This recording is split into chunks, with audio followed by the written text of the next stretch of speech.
Look, I got a testimony. I gotta tell him what God did. I'm calling God the homie. He took me out of the mosh pit. I will contest the phony. Separate demons and God's kids. I gotta spread his word, so I'ma show you who the God is. The word is my weapon. I move like a general. Hi, thank you for joining us here at Walk with Me, and I'm your host, JJ. And I thank you once again for joining us. And I can, again, I'm seeing all the people that are listening, and I really do appreciate you. You guys don't realize how much this humbles me that you guys are listening, that you folks are listening, because I know there's guys and girls listening. So you guys are really humbling me in this, and keeps me going when the doubt is there, if there is such a thing. Because you know, the devil will ask you, hey, I don't think everybody's listening to this thing, but then you go and gotta show you that people are listening. It really, really is a good thing. If only one person listens, then I'm doing my mission. But thank you for those who have supported the our patrons, which is Exquisite Creations. A lot of products going to be coming out very soon, so hold on to your hats, hold on to your cups, hold on to your shirts. Just hold on. There's a lot of stuff coming out. She's even getting ready to start making a flag decals for those that are in uniform and in various public service, like 10 gold line and stuff like that. So just beware, those flags are coming, and so many more products are coming. And True Bars, who makes the bump music for the show, well, you have no idea how much I appreciate his work. If you're looking for a beat for your own project, sure, feel free, hit him up. It's True Bars, TRUBRZ as in Zulu, and the lyricist. And he'll he'll ask you for some ideas of what you want, and then he'll make something just for you. So hit him up, look him up, and if you do listen to his music, some of his lyrics are a little explicit, but if you want to do a project for you, it's the best one to get. Okay. That being said, let's go ahead and wrap up dispensation number 4, the promise. Just want to finish up. We were talking about Sodom and Gomorrah, and why that's the way that ended up is so important, because there was no way God was going to let that stand. And one of the things that I've always considered very interesting when I finally kind of really started looking into God and the Bible and Sodom and Gomorrah, the Dead Sea. The Dead Sea has a salt content that is so high that you can actually sit in the water and float. That's how dense that water is. And then that's because the salt content is just so high. I've seen pictures of it. I've never been there myself, but I've seen lots of studies done on that lake and on that sea, and how people are sitting. I've seen pictures of people literally sitting in the water and just their hips are submerged. That's amazing that happened. And then I think, well, Lot's wife was turned into salt. Well, now wait a minute. I don't believe in coincidence, especially when it comes to God. I just don't believe it. I believe that was a thing that God was telling us, that this is exactly where this happened. And I believe I read a couple stories where a couple underwater surveyors found some walls that could have only been the walls of Sodom and Gomorrah, because back then the cities were walled. Every city had a wall around it, and it was to stop people from attacking, just willy nilly attacking. But it was just amazing that they found those walls, and that the city is probably still, well, the remnants of the city are still there. So we're gonna go and we'll try to wrap up this whole dispensation of promise Because remember, the whole promise was about growing a great nation. Okay, so the scattered races started worshiping idols, and then Abram was called by God, and then God gave him the promise. And if you want to read that, that's going to be Genesis 2:12, 2 and 3. Now, the covenant and its seal between God and Abram was that Abram was going to be the head of a great nation. But Abram jumped the gun and created Ishmael through his handmaid Hagar. And that was a problem. And then uh, Sodom and Gomorrah was destroyed, and Isaac was born, who was the promised son. He was the promised son according to God. God is saying that this is who I promised you, not throughout your marriage. Because when I told you the promise, you said you laughed because it was you and Sarah. I didn't say you and Hagar, you and Sarah, right? So even still, even though the promise was there, God tested Abraham. What did he do? He said, "Bring me your son. Sacrifice your son unto me." And the amount of subterfuge that Abraham used to get Isaac up there to where he does his sacrifices, and Isaac wasn't no slouch. He wasn't just a slouch. He kind of realized as they got up there that Abraham was acting kind of funny, because he says, hey, Dad, hey, listen, I know we come up here for a sacrifice, but I don't see no ram." And then when Abraham put him on the slab, tied him up, put him on the slab, blindfolded him, got him ready to sacrifice, Isaac did not struggle. Now, I never saw where God actually spoke to Isaac up to this point.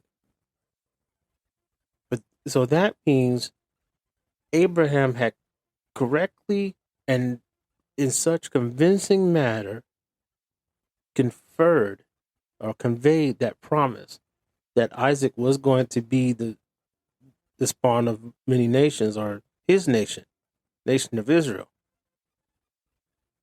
So Isaac didn't struggle. Isaac didn't turn around and kill his father, and that would have just been a whole heap of trouble. So Isaac says, okay, he got up there, he was very obedient. Now, I'm not saying that we should do that, but that is a very special situation. But he got up there and he did what he was supposed to do. And right when Abraham was about to sacrifice Isaac, God said, hey, Abraham, wait.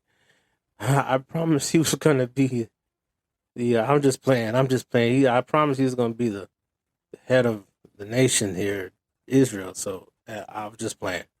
Here's a ram right here, man. Go ahead and sacrifice that, and we good. So when God makes a promise to you, even if he tests you, he's not going to do something. He's not going to give you a test that you can't overcome, or there's not a way out of it, or he's not going to test you past the point where he's just trying to see where your faith is, or your faith is not an example to someone else. And that's a big one, because God knows where your faith is, but sometimes he'll test you so that you can be an example to someone else. Because Abraham's faith is an example to all of us at some point in our lives. So that being said, Isaac went on, had two sons, Jacob and Esau. And Esau didn't really care about his birthright. He loved to hunt. He loved to, be a man of the field. He didn't care about being home and building stuff. Jacob was not that one. Jacob liked to stay at home. He's kind of like a mama's boy. But Jacob was very wily, to the point where not only did he deceive Esau, he deceived Isaac into giving him the blessing. Because in order for uh, that whole trick to fall apart or to come together, was Esau had to sell the birthright to Jacob, and then Jacob had to convince Isaac to give him the birthright blessing. And the way it was played off, it was just a master deception. And that's why God changed the name of Jacob to Israel, because Jacob was known as the deceiver. So, now that whole birthright thing was not without consequences. Because of that, Jacob had to spend 20 years working for his wives and his cattle. Now, if you want to read about that, that's going to be in Genesis chapter 29 and 30. So, and then on top of that, Jacob had to end up wrestling an angel. And that's when his name was changed to Israel. And that's going to be in Genesis chapter 32. Now, here's where the promise ends. And this is the end of the dispensation of promise. Jacob had 12 sons. And we all know that. We all call them Israel now. So Israel had 12 sons. And Israel loved Joseph. And you could read that in chapter 37 of Genesis.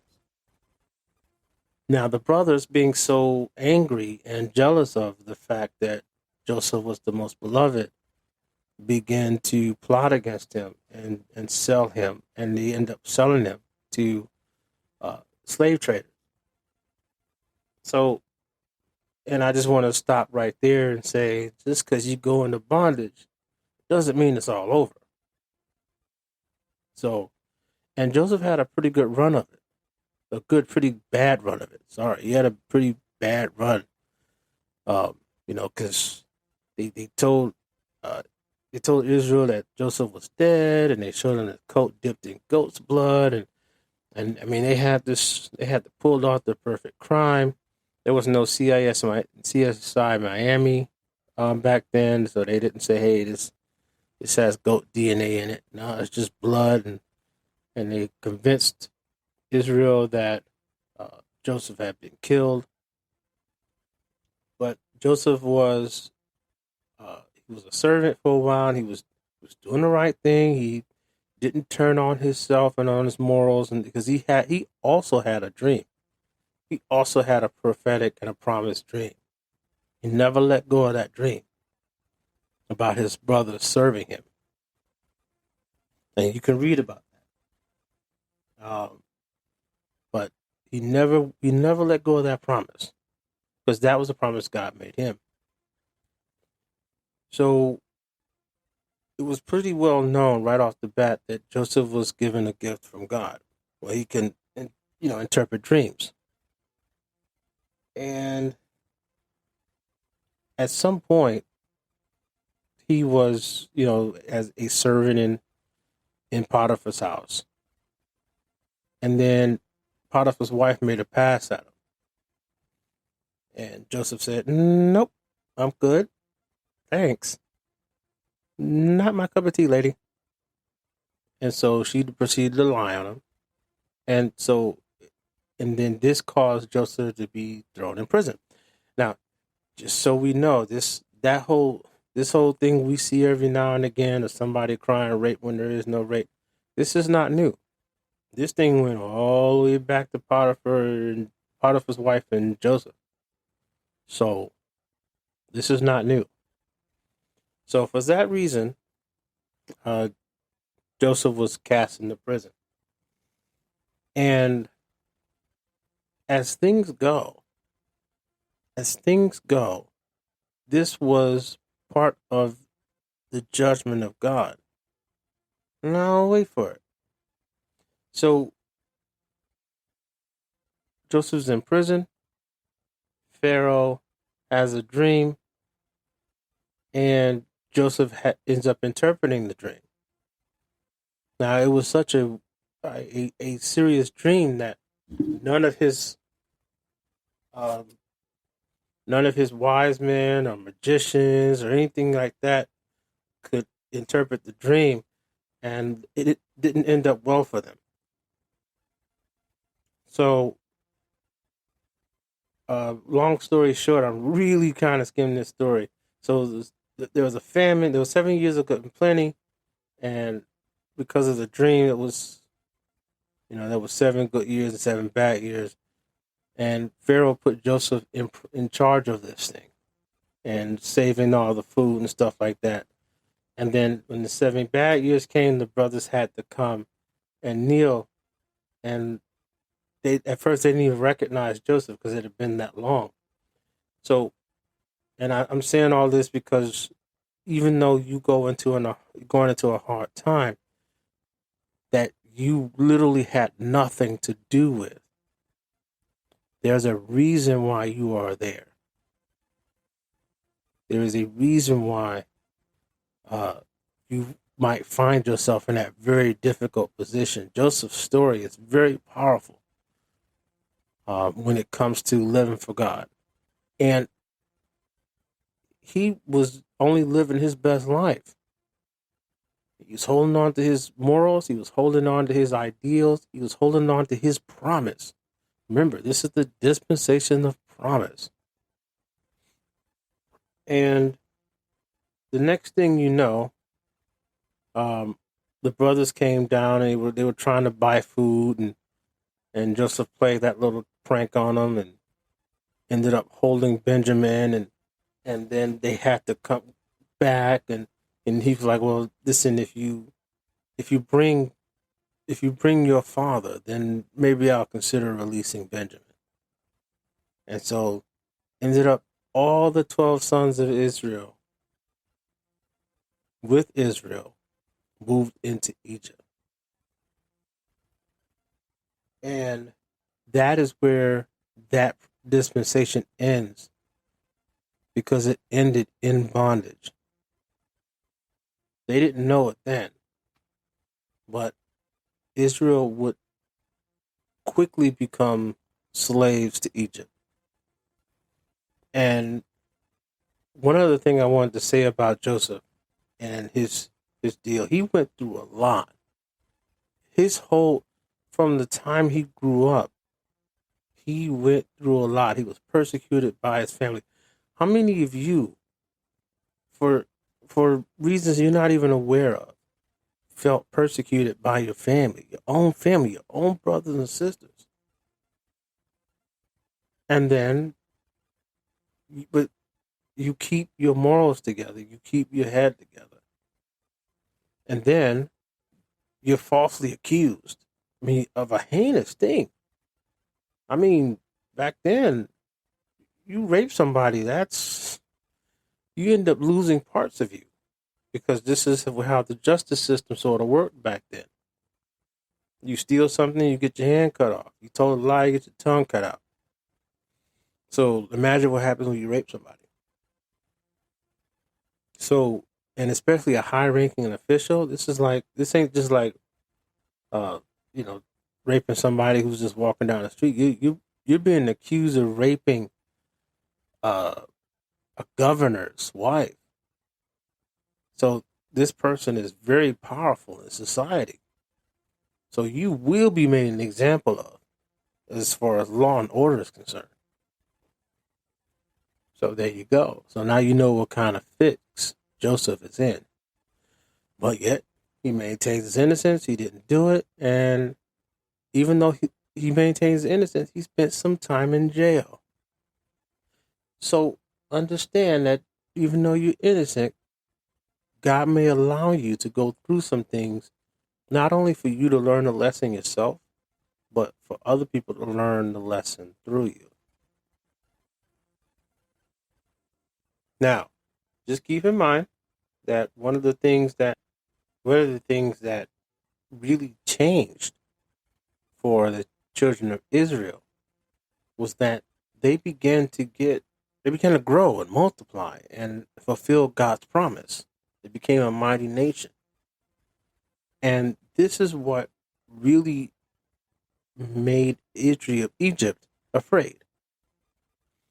So some of the times when God fulfills promises in you, you will begin to inspire fear in other people. And again, it's not because you're being evil or mean, it's just that people are afraid of you taking over their spot, so to speak. And this is exactly what happened with Egypt and Israel. So that's how it ended in bondage. Because they didn't leave. Egypt did not leave like they were supposed to. Israel did not leave Egypt like they were supposed to. So while they were enjoying a good life, they were breaking God's promise. Because God told them they were going to be a mighty nation, not they were going to be subject to another nation. And so this is why they ended up in bondage, because they overstayed their welcome. And this is where a lot of times I heard a great preacher once say, sin is like Egypt. You'll go down there and you'll stay longer than you want to stay. You'll pay more than you want to pay. And you won't be able to get out when you want to. And this is exactly what happened to the children of Israel. And then next thing you know, they were slaves. And they wasn't just servants. They went from being guests to servants to slaves. And then persecuted slaves. Like really bad. To the point where like they were sick and dying. And then it became time for God to bring them out. And that's a really serious thing that God is very faithful about. If He's made a promise to you, even though that promise ended in judgment, He's not going to forget about you. Because the promise, He's going to bring that promise back. And He's going to bring that promise back like He did with Moses in the book of Exodus. So, again, this was dispensation number 4. And we're going to talk about, in our next session, about Moses and everything that is involved in that. But we're really going to try to move on to dispensation number 5 and then 6, where we are today. We are in dispensation number 6. So stick with us, and then I'll be able to catch up on some of these questions I've been getting. Oh, they're so amazing. I may actually break next week's episode and actually just do some questions because they're just piling up. But again, I thank you for joining Walk With Me. I'm your host, JJ, and I love y'all. Bye-bye. Be blessed.